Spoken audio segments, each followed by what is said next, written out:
পাপাচারে জর্জরিত হলেও কোন দোয়া পড়লে আল্লাহ তাআলা সকল গুনাহ ক্ষমা করে দিবেন? ভাইরা আমার, কোরআন কারীমের সূরা নিসা 110 নম্বর আয়াতে আল্লাহ রাব্বুল আলামিন ইরশাদ করেছেন, আউযু বিল্লাহি মিনাশ শাইতানির রাজীম, ওয়া মান ইয়ামাল সুআন আও ইউযলিম নাফসাহু সুম্মা ইয়াস্তাগফিরুল্লাহ ইয়াজিদিল্লাহা গফুরুর রহিমা।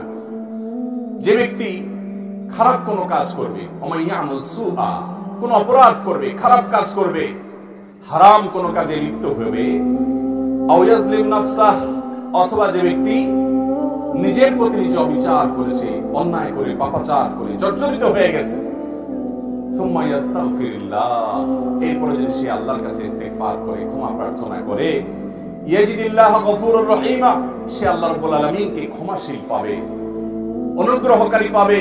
যদি সে আল্লাহর কাছে মাফ চায়, চাওয়ার মতো, তো সে দেখবে যে আল্লাহ তাআলা তাকে মাফ করে দিয়েছে, অনুগ্রহ করেছে, রহম করেছে। পৃথিবীর কোন আদালতের কাছে মানুষ যদি অপরাধ স্বীকার করে বলে আমি ভুল হয়েছে, আমাকে মাফ করে দেন, আদালত বা কোনো বিচারক দুনিয়ার বলবে না ঠিক আছে, অপরাধ সন্দেহাতীতভাবে প্রমাণিত হয়েছে, যেহেতু তিনি অনুতপ্ত হয়েছেন সেজন্য তাকে ক্ষমা করে দেওয়া হলো, এটা দুনিয়ার আদালত বলবে না। কিন্তু আল্লাহ রাব্বুল আলামিন আহকামুল হাকিমিন, বান্দা যত অপরাধ করুক, পাপ করুক, যদি তার কাছে ক্ষমা প্রার্থনা করে, লজ্জিত হয়, অনুতপ্ত হয়, মাথা অবনত করে, নিজেকে ভৎসনা করে, কেন আমি এই কাজ করলাম, এত খারাপ কাজ করলাম, এবং সংকল্প করে না আমার জীবনের রুট এবং মোড পরিবর্তন করব, আমার মন আমি চেঞ্জ করে ফেলবো, আমি ভিন্ন রুটে চলবো, আমি তওবা করব, ইস্তিগফার করব, তাকওয়ার পথে চলবো, হারাম পথ ছেড়ে দিব। যদি আল্লাহর কোনো বান্দা মনে মনে এভাবে নিয়ত করে, কোন যুবক ভাই যদি এরকম প্রতিজ্ঞা করে যে আমার রুট আমি চেঞ্জ করে ফেলবো, মোড় পরিবর্তন করে ফেলবো, আল্লাহ রাব্বুল আলামিন যত অপরাধ করুক না কেন সকল অপরাধ মাফ করে দিবেন।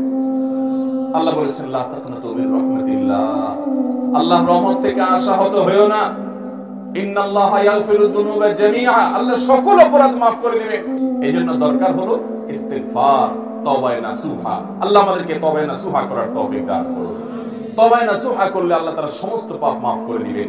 সেটার জন্য প্রয়োজন হলো মন থেকে নিজের প্রতি নিজে ভৎসনা করা, যে আমি কেন করলাম, লজ্জিত হওয়া, অনুতপ্ত হওয়া, আল্লাহর কাছে কায়ে মনোবাক্যে মাপ চাওয়া, চোখের পানি দিয়ে, মালিক জাহান্নামের আগুন সহ্য করার মতো ক্ষমতা নাই।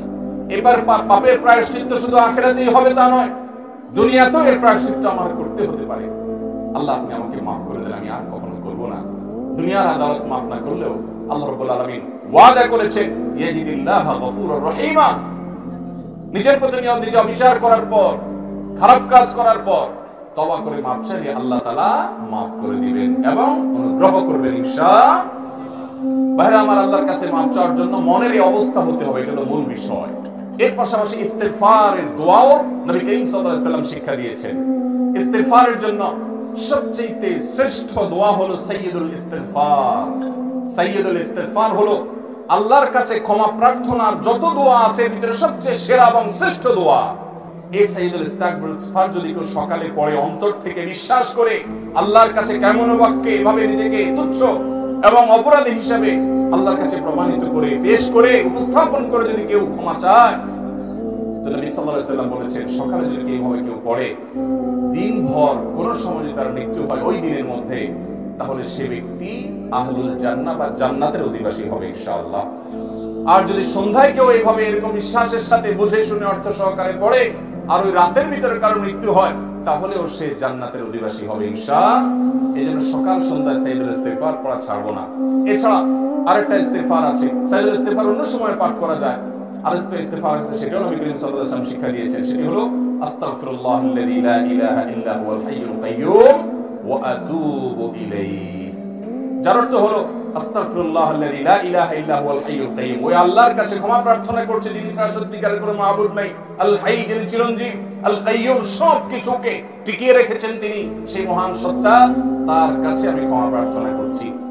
আস্তাগফিরুল্লাহাল্লাযী লা ইলাহা ইল্লা হুয়াল হাইয়ুল কাইয়্যুম ওয়া আতুবু ইলাইহি, এবং তোমার কাছে আমি ক্ষমা প্রার্থনা করছি। এটা হলো মিডিয়াম সাইজের ইস্তিগফার। সাইয়্যিদুল ইস্তিগফার হলো বড় সাইজের, আর সবচেয়ে ছোট আকারের ইস্তিগফার হলো আস্তাগফিরুল্লাহ ওয়া আতুবু ইলাইহি। আস্তাগফিরুল্লাহ ওয়া আতুবু ইলাইহি, শুধু আস্তাগফিরুল্লাহ বললেও ইস্তিগফার হবে, উত্তম হয় আস্তাগফিরুল্লাহ ওয়া আতুবু ইলাইহি। এটাও বিভিন্ন হাদিস দ্বারা প্রমাণিত। আমরা এই ইস্তিগফারগুলো নিয়মিত করব তো ইনশাআল্লাহ। যে আমলগুলো নবী করিম সাল্লাল্লাহু আলাইহি ওয়াসাল্লাম সবচেয়ে বেশি করতেন এর মধ্যে ইস্তিগফার। তিনি বলেছেন, আল্লাহর শপথ, আমি প্রতিদিন 70 বারের বেশি ইস্তিগফার করি। নবী সাল্লাল্লাহু আলাইহি ওয়াসাল্লাম তাকে আল্লাহ তাআলা গুনাহ থেকে, পাপ থেকে আল্লাহ তাআলা মুক্ত রেখেছেন। তিনি যদি 70 বারের বেশি ইস্তিগফার করেন, তাহলে আমাদের কি পরিমাণ ইস্তিগফার করা উচিত? এই জন্য চলতে ফিরতে উঠতে বসতে ইস্তিগফার করবো তো ইনশাআল্লাহ। যারা পাপাচারে জর্জরিত, সাইয়্যিদুল ইস্তিগফারটা বেশি পড়বেন। 2 রাকাত সালাত আদায় করে আল্লাহর কাছে ক্ষমা চাইবেন, আল্লাহ তাআলা সমস্ত গুনাহ মাফ করবেন ইনশাআল্লাহ।